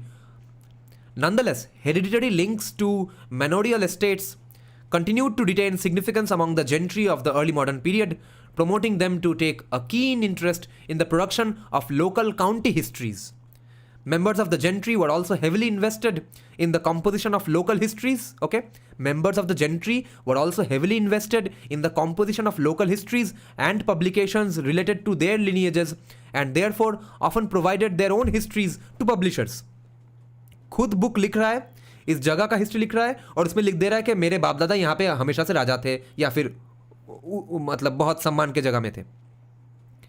With increasing emphasis on the contemporary events and family structures. अच्छा, कुछ diagram दिया है. Lineage groups forming hierarchical structures. हाँ, lineage groups emerging after structures disintegrate. In South Asia, despite the breakdown of state structures, the necessity to create genealogical documents persisted. This presents an alternative model for the presence of lineage groups, as in figure 2. Despite colonization in areas like Bengal, the system of hereditary transfer of land and privileges among castes such as Brahmins continued to exist. The Hindu nobility sought refuge in the Samaj or elite caste councils. The production of Kulajis played a vital role in preserving the credibility. Played a vital role in preserving the credibility of claims to high ranks in those councils and the privilege of marrying women from upwardly mobile castes, along with the dowries they brought. The lower castes emulated the upper castes in creating genealogical documents, asserting their claims to specific occupations, lands, services, and even asserting superior descent. In order to assert their claims of higher status, these caste groups referenced mythological ancestors from the Brahminical epics and texts. Thus, these groups functioned as corporate entities, enabling them to safeguard the intergenerational accumulation of wealth and power without being subject to state oversight. The documents too were the consequences of detailed mytho-historical speculations lacking historical veracity. Nevertheless, they established and sustained the social ranks of status groups or caste groups, documenting the ascent of clans in the medieval and early modern era. These records had an additional purpose in early modern Bengal and Japan, which is to uphold the intergenerational stigma associated with specific castes or clans, including Pirali Brahmins. Pirali Brahmin is Rabindranath Tagore's caste, okay? His surname was Kushari. They were Pirali Brahmins, which is why their family was kind of looked down upon by other Brahmins, and therefore later when they actually reached a social stature of high significance, then they took the surname of Thakur. Including Pirali Brahmins who were considered contaminated because of their association with Muslims, and Korobi Khiristan, Japanese families that had been renounced had been forced to renounce Christianity. क्या अजीब चीज़ें हैं. Korobi Khiristans, and actually Bengalis in villages pronounce Christianity as Christians as Khiristan. Korobi Khiristans, Japanese families that had been forced to renounce Christianity. Okay, तो basically जिसका घर वापसी हुआ है Christianity से, उसको lower caste घोषणा कर दिया गया है. Okay, next diagram. Noble lineages in the state structure and landed lineage groups. The situation in England also reveals a common practice among nobles and landed gentry, regardless of their rank. Okay? The situation in England also reveals a common practice among nobles and landed gentry, regardless of their rank, to create and maintain genealogical documents. The intention behind this was either to stake claims on positions within the state structures or to establish the control of particular families over land and the associated privileges and status beyond state control. In every occurrence across various societies, there existed an imitation of previously powerful clans or noble families that held official authority over power and land. ये तो obvious है, ये तो aspirational model है. By producing national histories, the ancient or medieval ruling dynasties facilitated the process of later rulers or landed groups claiming ancestry from these ancient clans. This practice became institutionalized, enabling newer ruling classes or nobles to assert royal or noble descent as they gained power, land, or privileges. This happened as a result of their promotion within the state structures or their claim to ancestral rights over land and or positions in caste councils. Therefore, fictional genealogies were present in complex societies and functioned as legitimizing myths for upwardly mobile and powerful groups. Although these myths lacked authenticity, they were frequently considered acceptable because of their connection to powerful groups or because lower groups offered crucial hereditary services to state authorities or landed interests. Moreover, it is worth noting that these records were often compiled by highly accomplished individuals in these societies, such as professional genealogists, monks, or high-ranking bureaucrats, providing them with the appearance of legitimacy. While the like sort of a वो जो term है ना, जो वो कोई IAS या WBCS officer के पास जाना पड़ता है तुम्हारा बर्थ सर्टिफिकेट लेके पासपोर्ट वीज़ा के लिए, क्या टर्म है कोई बोलो तो कमेंट सेक्शन में, उसके जैसा ही है. देख रहे हो एग्जैक्टली क्या टर्म है वो, आई फॉरगॉट. वो स्टैंप मरवाना पड़ता है कोई हाई रैंकिंग गवर्नमेंट ऑफिसर्स के कि ये तुमको जानता है, ये कोई क्रिमिनल नहीं है, वैसा एग्जैक्टली वही चीज़ तब भी हो रहा था, है ना. ब्यूरोक्रेट से वैलिडिटी चाहिए, काम से नहीं. Therefore, fictional genealogies were present in complex societies and functioned as legitimizing myths for upwardly mobile and powerful groups. Attestation, yeah, ये attestation जैसा है.